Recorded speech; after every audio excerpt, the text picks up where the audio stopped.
how are you all doing? Thank you for your love and support. We really, really appreciate you.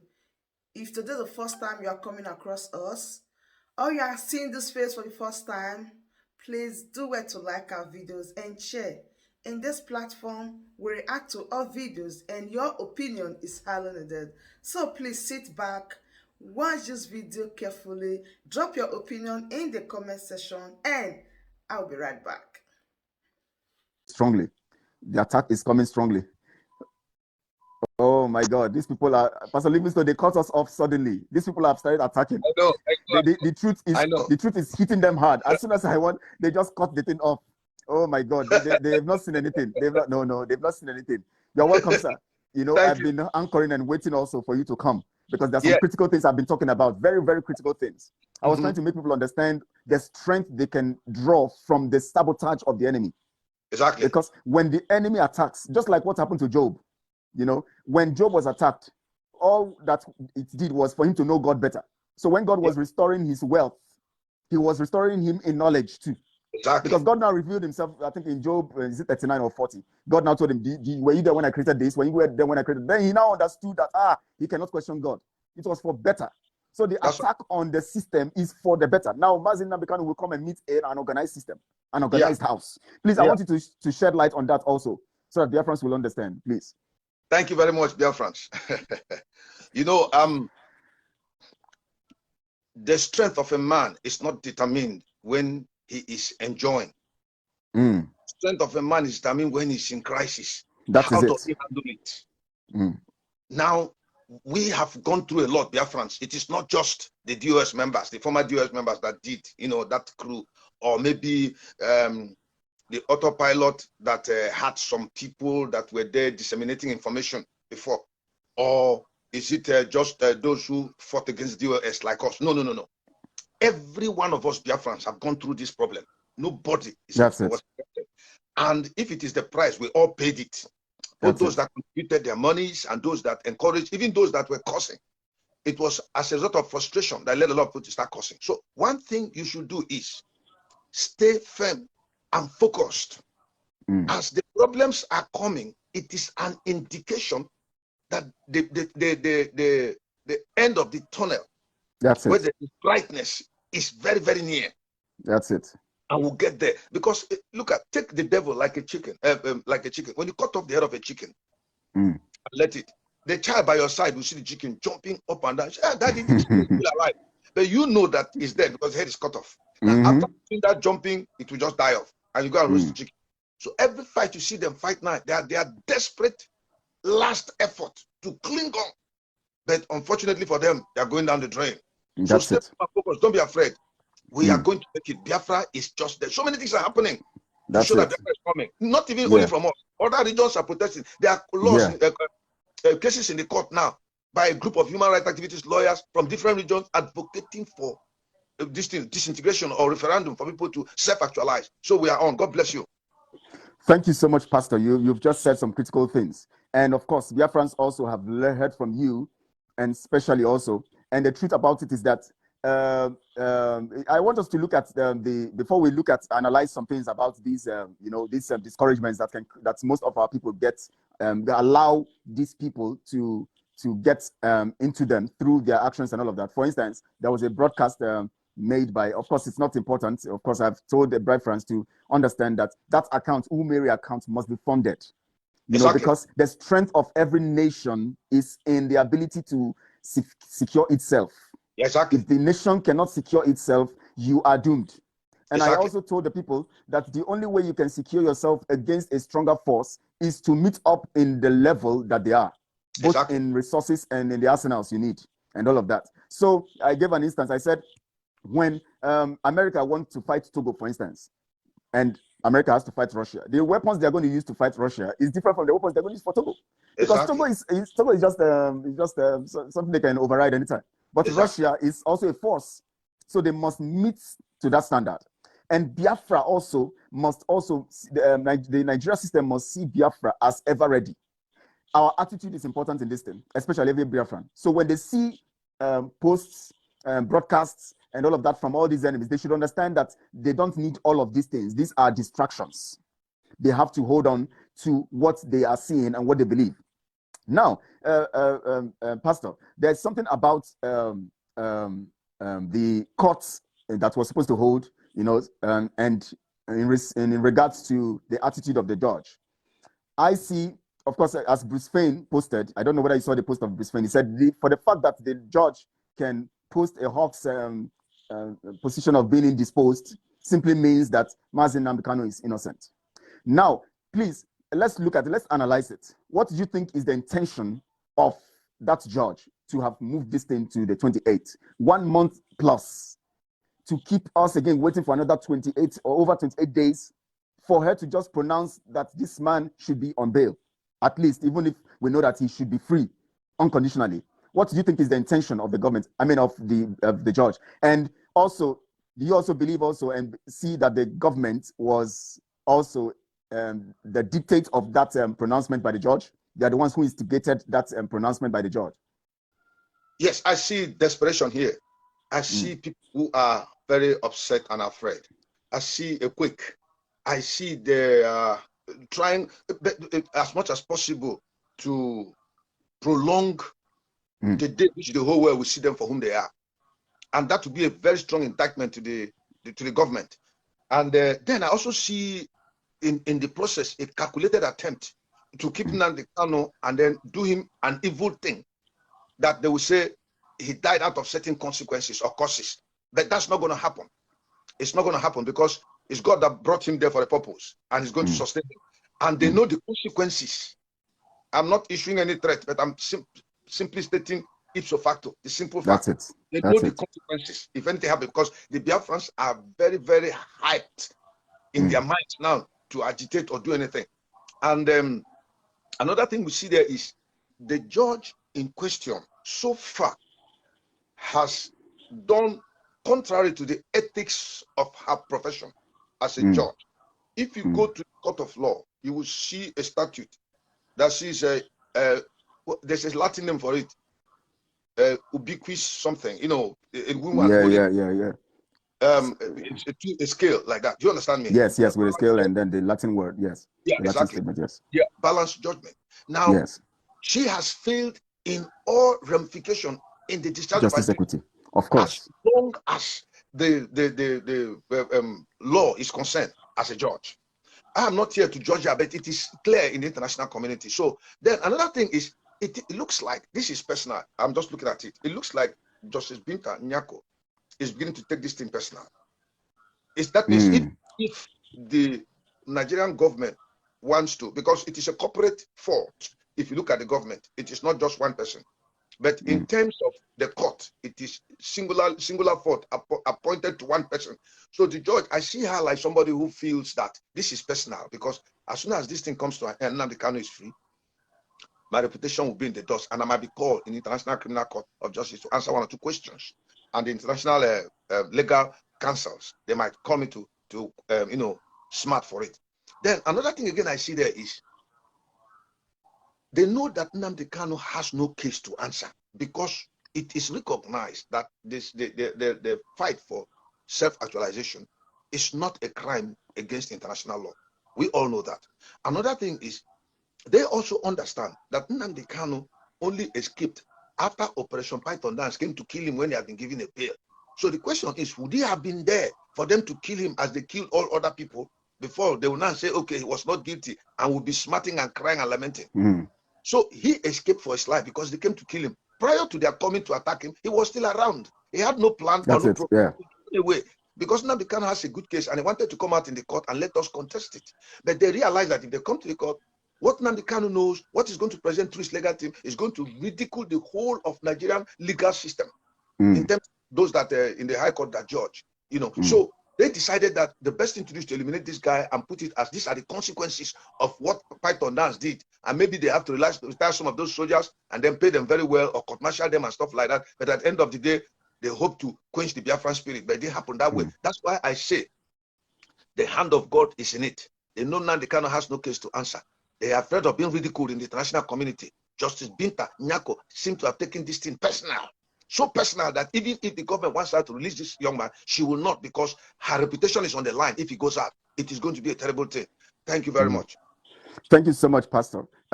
Yes, we know that she knows that international community is watching strongly.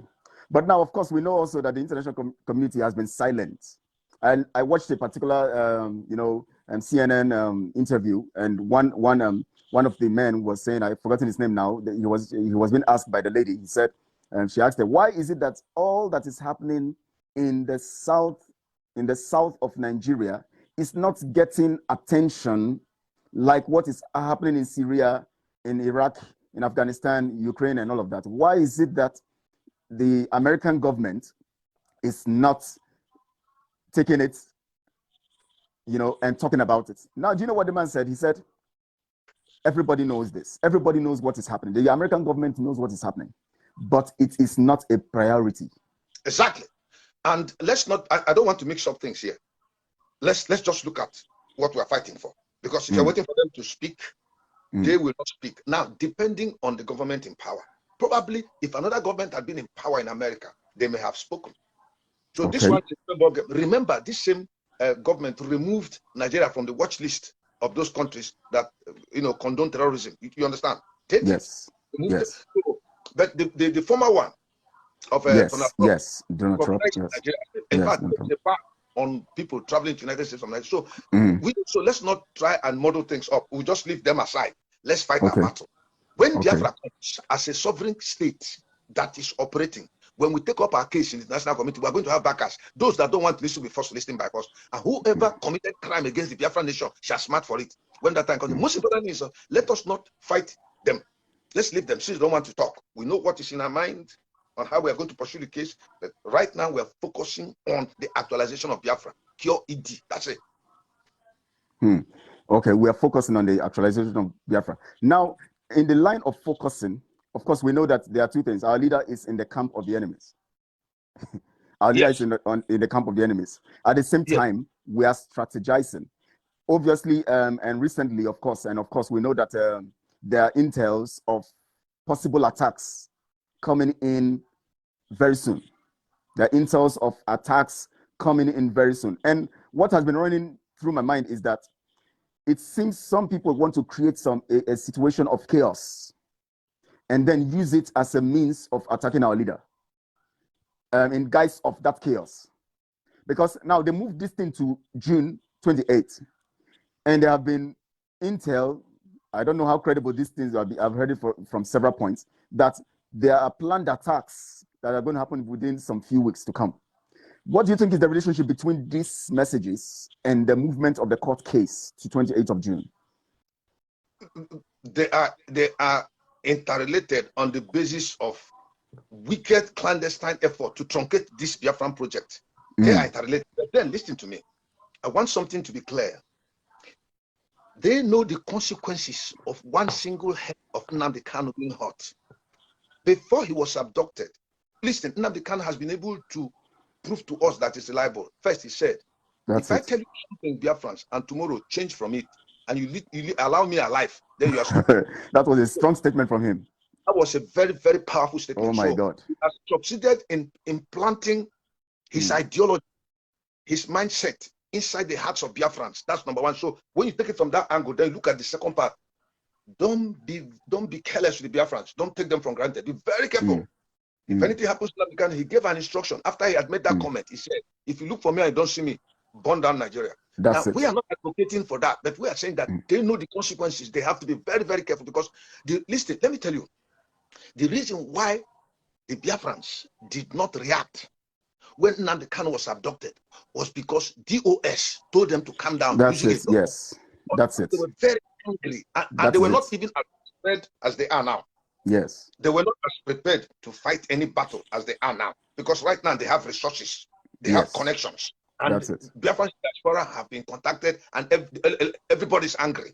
That's it. So because they doused it, and all the numerous problems that came up, which this lady was opening her eyes to understand, and we fought and removed the Simon Ekpa came up and began to speak, bringing our hearts together, and we are now a formidable team.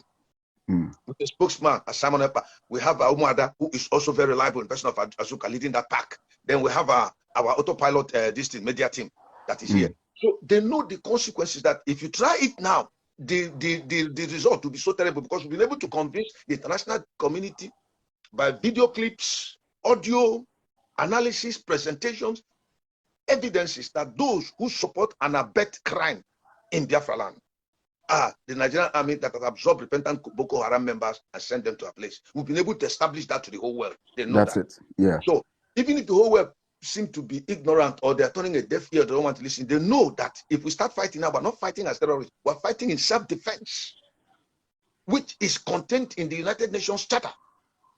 Otherwise, if you sit down and look at somebody who's pushing you towards the wall, if you keep quiet, he'll push you into the wall, cement you and leave you there, and you'll be part of the wall which is living with. So you have to fight back.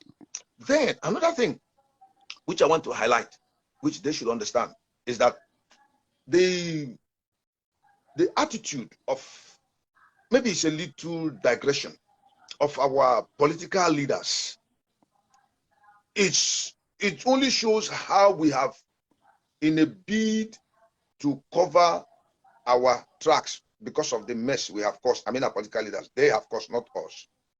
They are willing to sabotage the Biafran project, even if it means remaining servants to the Fulanis forever. Now, in respect to coming to attack our place, this is where I want to make something very, very clear. So far, we have restrained ourselves from attacking the Nigerian army because we respect authorities that are constituted. Because of tomorrow, let the whole world listen. Let's they say we were organizing rebellion against people. No, we have been able to contain and tolerate it, killing our men. They are cutting off their heads, showing it live on TV, is because we are respecting constitutional authority. But how far are we going to be here is what I cannot guarantee, because our people's pulses are very, very, very, very hot now. They are so hot that if you give them chance to start reacting over what is happening. Let me give you an example. I read a book about Buhari. Somebody wrote a book about Buhari many years ago when he was a commanding officer. That was in the time of Shagari. He was the president. And a part of Nigeria was being attacked. I think in Maiduguri. This same Buhari summoned soldiers to go. That was the account I read. I don't know how true it is. But in his ambition to get back the territory, he was venturing into the territory of the other people. What I'm talking is annexation. So he was made to understand that, no, you have to operate within the Nigerian periphery. You have to return. Now, they shouldn't push the Biafrans too far. They should not push the Biafrans too far, because we understand that the best form of defense is attack. And to secure territory, you must put another person's territory under your control. Now, we don't have such ambition. But at the point where they push the Biafrans into coming into another war, as it happened in 1967 to 1970, I cannot guarantee that the Biafrans will just stop at getting the periphery at Enugu or part of Benue State where our land is. I don't guarantee it. I don't guarantee it, seeing that the Biafrans, the Benue people, Middle Belt, are now convinced that they don't belong to the Northern Caliphate. And if they team up with the Biafra, I am not convinced that they will stop their incursion into the Northern Territory at Kaduna. I don't think so. I think it might go further. It's not what I'm praying for. What I'm saying is, when you provoke a people into reacting, when they begin to react, they go beyond their bounds. That's it. It doesn't happen that way. I want them to stay, we stay, because tomorrow their young people and young men and women may have need to interact with us, about through diplomatic channels where there could be exchange of ideas and technology. Are you following me? Yes, very well. We cannot promote war in a world where we need peace. Yes. But it is only when somebody does not want peace that you are forced to react and defend yourself. But in the process of defending yourself, when you understand that if you give this person enough rope, he may attack you again, what is the next thing to do? Is to go and subdue his and put it under your control, and there'll be perpetual war. Are you following me? Correct. Good. Because there was a prophecy in the Bible that said, in the book of Isaiah, it said, on that day, 5 nations shall speak the Jewish language, and one of them shall be called the city of the sun, city of Hades, like city of destruction. The other ones were Gaza Strip, West Bank, Sinai Peninsula, and Golan Heights. Now, these were nations that Israel had to capture from the Arab nations, and they began to speak Hebrew languages. Yeah. Those incursions were not only meant to secure Israeli border, but to enter into, make an incursion. Decimate their armies and stop these incursions in case of the future. Because that buffer zone must be created. Are you following me? Yeah. I am not advocating it, but I am saying, don't push the the Biafra man too far. Maki onyara na aba ahobe onye mine ebu. Yeah, you've made it. See, the truth about it is that definitely there's no way we can discuss this thing and not talk about also talk about such kind of expectations or circumstances or things that can happen. Because the truth about it is that when it comes to freedom fighting, anything is possible. So there's no way we cannot make mention. Because the truth here is also that and the me, people I don't want it. I want this thing to be done peacefully. Yes, that is why the autopilot with other regions in future. Like some people in the north, I don't believe that all Muslims buy this idea. There are some of them who see it as irrational. And so you cannot refuse those people interaction with us. Maybe they want to learn your technology or do market business with you. They go to the Almighty Channel, get passport, come to your country by visa. You know, there's nothing. Yeah, so I'm for peace, not for war. But the point is, if it becomes expedient, I have to defend myself. And the process, secure my periphery, my border, then I have to put up a no-fly zone. Remember what happened? Yes, yeah.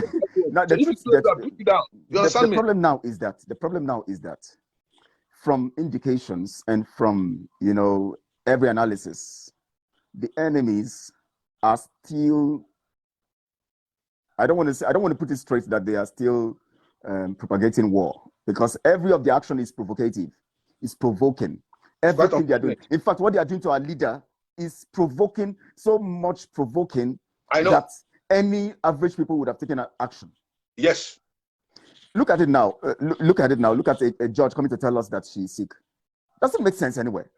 It's provoking, but in a climate, that shows you how debased and rotten the Nigerian system is. Now, listen, our fight now is not against. When we talk about resisting into bringing a no-fly zone, it is not against a constituted government. It is against Fulanis who are in government unit, who are army unit. Because if you remove the Nigerian government from this thing, because we're respecting them, it will not take us more than 3 weeks. Of course, we'll settle their matter. Definitely. They know we know. So for Justice Binta to say she's sick and she cannot come, such things don't appear in a climate in America like this. Oh my God. It's laughable. It is the typical Nigerian situation where the secretary of a commission, or maybe the director of whatever in the civil service, where the monies that are to be paid to workers is all collected by him and put into his account. Now he needs the money there to get interest and travels overseas that is sick. All the workers have to wait until he comes back. Then they will release the money. Before then, all the money that brings us to the end of this update. Do where to like the video, share and subscribe. Thank you very much for always tuning in. I really do appreciate. Share the video and tell your friends about this platform, because the best thing or the best place for you to be is here. Turn on the bell icon so that whenever I drop a new boost like this, you'll be the first to notify. Thank you once again and remain blessed.